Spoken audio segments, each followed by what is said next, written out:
Hi friends, ఈ particular వీడియోలో blogging blogging వల్ల ఏమేం బెనిఫిట్స్ ఉన్నావో కొన్ని బెనిఫిట్స్ కోసం ఈరోజు వీడియోలో డిస్కస్ చేసుకోవచ్చు.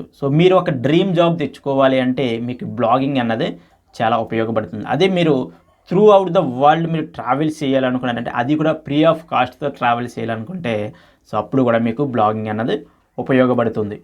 అదేవిధంగా మీరు మీ యొక్క బిజినెస్ని నెక్స్ట్ లెవెల్కి తీసుకెళ్ళాలి అనుకున్నారంటే అప్పుడు కూడా మీకు బ్లాగింగ్ అనేది చాలా ఉపయోగపడుతుంది. ద బ్లాగింగ్ వల్ల బెనిఫిట్స్ అనేవి there are lot of benefits. అయితే ఈరోజు వీడియోలో మనం కొన్ని బెనిఫిట్స్ అనేది డిస్కస్ చేయడం జరుగుతుంది. అందులో మీ యొక్క వర్క్కి మీరే బాస్ అవ్వచ్చు. ఓకే, మీ బ్లాగ్ స్టార్ట్ చేసే బ్లాగ్ సక్సెస్ఫుల్గా రన్ చేసుకోవడం ద్వారా మీ యొక్క లైఫ్కి మీ యొక్క వర్క్కి మీరే ఓన్ బాస్ అవ్వచ్చు. అదేవిధంగా మెయిన్గా ఏంటంటే, మీరు వన్స్ మీ బ్లాగ్ రన్ చేసిన తర్వాత, మీ బ్లాగ్ సక్సెస్ అయిన తర్వాత, మీరు ఏదైతే మీరు 9 to 5 జాబ్ మీరు ఇష్టం లేకుండా 9 to 5 జాబ్ మీరు చేసినట్లయితే ఆ పర్టికులర్ జాబ్ కూడా మీరు క్విట్ చేసి మీరు ఫుల్ టైం మీ బ్లాగ్ మీద డిపెండ్ అవ్వచ్చు. ఓకే, నెక్స్ట్ వచ్చేటప్పటికి మీ ఫ్యాషన్.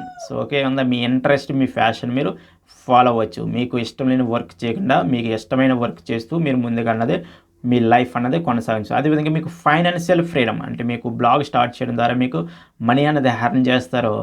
కాబట్టి మీరు ఫైనాన్షియల్ ఫ్రీడమ్ అన్నది మీరు మేక్ చేయొచ్చు. అదేవిధంగా మీకు డ్రీమ్ జాబ్ తెచ్చుకోవడానికి బ్లాగింగ్ అనేది హెల్ప్ అవుతుంది. Through out the world free of cost మీరు ట్రావెల్ చేయొచ్చు. అదేవిధంగా మీ యొక్క కస్టమర్స్ని మీ ప్రోడక్ట్ గురించి ఇన్ డీటెయిల్గా మీరు మీ బ్లాగ్ ద్వారా ఇన్ డీటెయిల్గా వాళ్ళని మీరు ఎడ్యుకేట్ చేయొచ్చు. అదేవిధంగా మీ యొక్క బ్రాండ్ ఉంది కదా, మీ బ్రాండ్ని మంచి పొజిషన్లో మీ బ్లాగింగ్ ద్వారా మీరు పెట్టుకోవచ్చు. అదేవిధంగా మీ సోషల్ మీడియాకి ఇది బాగా హెల్ప్ అవుతుంది. ఏంటంటే మీరు మీ సోషల్ మీడియా ప్రొఫైల్స్ కూడా మీరు బ్లాగింగ్ ద్వారా మీరు ఈజీగా గ్రో చేసుకోవచ్చు. మీరు డైలీ మీరు బ్లాగింగ్ చేస్తున్నారంటే ఆ బ్లాగ్లో ఉన్న కంటెంట్ని సోషల్ మీడియాలో రీపర్పస్ చేసి మీ సోషల్ మీడియా ఫాలోవర్స్ని కూడా మీరు ఈజీగా గ్రో చేసుకోవచ్చు. అదేవిధంగా బ్లాగింగ్ అన్నది మనకు సెర్చ్ ఇంజిన్ ద్వారా వచ్చే ట్రాఫిక్ని పెంచుతుంది. దీని ద్వారా మీ యొక్క సేల్స్, లీడ్స్, కన్వర్షన్స్ అనేవి మీరు ఈజీగా పెంచుకోవచ్చు. అదేవిధంగా కన్వర్షన్ రేట్స్ అనేవి పెరుగుతాయి. అదేవిధంగా మనకి మీరు బ్లాగింగ్ చేయడం ద్వారా ఇన్ఫర్మేటివ్ ఆర్టికల్స్ ఎక్కువ ప్రొడ్యూస్ చేస్తుంటే ఎక్కువ వేరే బ్లాగర్స్, వేరే మార్కెటర్స్ కూడా మీ యొక్క వెబ్సైట్కి ఇన్బౌండ్ లింక్స్ అనేవి ఇవ్వడం జరుగుతుంది. దీనివల్ల మీ యొక్క అథారిటీ అన్నది పెరుగుతుంది, మీ ర్యాంకింగ్స్ అనేవి పెరుగుతాయి. అదేవిధంగా మీరు బ్లాగింగ్ చేస్తున్న గురించి డిఫరెంట్ ఆర్టికల్స్ రైట్ చేస్తున్న గురించి మీ యొక్క పర్టికులర్ వెబ్సైట్ అనేది మోర్ లాంగ్ టైల్ కీవర్డ్స్కి ర్యాంక్ అవుతుంది. దాని నుంచి మీరు ఎక్కువ ట్రాఫిక్ అన్నది తెచ్చుకోవచ్చు. అదేవిధంగా మీ యొక్క ప్రోడక్ట్స్ మీద కస్టమర్స్కి ఏమైనా డిఫరెంట్ క్వశ్చన్స్ ఏమైనా ఉంటాయి, ఏ ప్రోడక్ట్ ఎలా యూజ్ చేయాలి, ఈ ప్రోడక్ట్ ఫీచర్స్ ఏంటి, ఈ ప్రోడక్ట్ తీసుకున్న బెనిఫిట్స్ ఏంటి, అసలు ఈ ప్రోడక్ట్ మనకి ఎలా యూజ్ అవుతుంది, అన్న డౌట్స్ ఏమైనా ఉంటాయి, అటువంటి అన్నీ కూడా మీరు బ్లాగ్ ద్వారా మీరు ఈజీగా మీ యొక్క కస్టమర్స్కి మీరు ఎక్స్ప్లెయిన్ చేయొచ్చు. మీ బిజినెస్ గురించి ఇన్ డెప్త్గా మీరు బ్లాగింగ్ ద్వారా ఎక్స్ప్లెయిన్ చేయొచ్చు. అదేవిధంగా మీ యొక్క ఇండస్ట్రీలో మీరు డిజిటల్ మార్కెటింగ్ మీద డిజిటల్ మార్కెటింగ్, బ్యూటీ ఫీల్డ్ అయితే బ్యూటీ ఫీల్డ్, ఆ పర్టికులర్ ఫీల్డ్లో మీరు ఎక్స్పర్ట్ అన్నది అవ్వచ్చు. అదేవిధంగా మీ సోషల్ మీడియా ఫాలోవర్స్ పెంచుకోవచ్చు.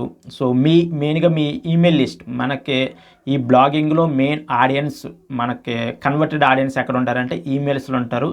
ఈ బ్లాగింగ్ ద్వారా కూడా మనం కంటెంట్ మార్కెటింగ్ అంటాం. ఈ బ్లాగింగ్ కంటెంట్ మార్కెటింగ్. ఓకే, ఈ కంటెంట్ మార్కెటింగ్ ద్వారా మనం ఈమెయిల్ లిస్ట్ అనేది ఈజీగా గ్రో చేసుకోవచ్చు. దాన్ని బట్టి మన యొక్క సేల్స్, రెవెన్యూ అనేది ఈజీగా పెంచుకోవచ్చు. అదేవిధంగా మన యొక్క కస్టమర్స్ నీడ్స్ ఏంటి, అంటే మన కస్టమర్స్ ఏమి అడుగుతారు. మనం బ్లాగ్స్ ప్రొడ్యూస్ చేస్తాం, బ్లాగ్స్ కంటెంట్ ప్రొడ్యూస్ చేసిన తర్వాత వాళ్ళ యొక్క ఫీడ్బ్యాక్ మన కామెంట్స్ ద్వారా, మన యొక్క ఫేస్బుక్ గ్రూప్లో కామెంట్స్ ద్వారా, లేకపోతే సర్వే కండక్ట్ చేసి వీటి ద్వారా మనం వాళ్ళ యొక్క ఫీడ్బ్యాక్ తీసుకుని మన యొక్క ప్రోడక్ట్ మరీ ఉత్తమంగా మనం ప్రిపేర్ చేయొచ్చు. మెయిన్ ఈ బ్లాగింగ్ ద్వారా ఏంటంటే మీకు మల్టిపుల్ స్కిల్స్ అనేవి డెవలప్ అవుతాయి. మీరు కంటెంట్ మార్కెటింగ్ నేర్చుకుంటారు, కంటెంట్ రైటింగ్ నేర్చుకుంటారు, నెక్స్ట్ గ్రాఫిక్ డిజైనింగ్ నేర్చుకుంటారు, యాడ్స్ ఎలా రన్ చేయాలి, డేటా అనాలిసిస్, ఇవన్నీ స్కిల్స్ కూడా మీరు ఒక బ్లాగింగ్ ద్వారా మీరు నేర్చుకుంటారు. లాట్ ఆఫ్ స్కిల్స్లో మీరు మంచి గ్రిప్ అనేది మీకు వస్తుంది. కాబట్టి మీరు ఇన్ కేస్ ఫ్యూచర్లో బ్లాగ్ రన్ చేయకపోయినా సరే మీరు ఈజీగా జాబ్ అన్నది డిజిటల్ మార్కెటింగ్ ఫీల్డ్లో మీరు ఈజీగా జాబ్ అన్నది తెచ్చుకోవచ్చు. నెక్స్ట్ మెయిన్ ఏంటంటే మీరు బ్లాగ్ రన్ చేస్తూ మంచి ఇన్కమ్ చేస్తుంటే మీకు కాన్ఫిడెన్షియల్ లెవెల్స్ అనేవి పెరుగుతాయి. మీకు ఫైనాన్షియల్ కాన్ఫిడెన్స్, అదేవిధంగా ఫైనాన్షియల్ ఫ్రీడమ్ అన్నది మీకు పెరుగుతొస్తుంది. అదేవిధంగా మీకు లాట్ ఆఫ్ న్యూ ఆపర్చునిటీస్ అనేవి వస్తాయి.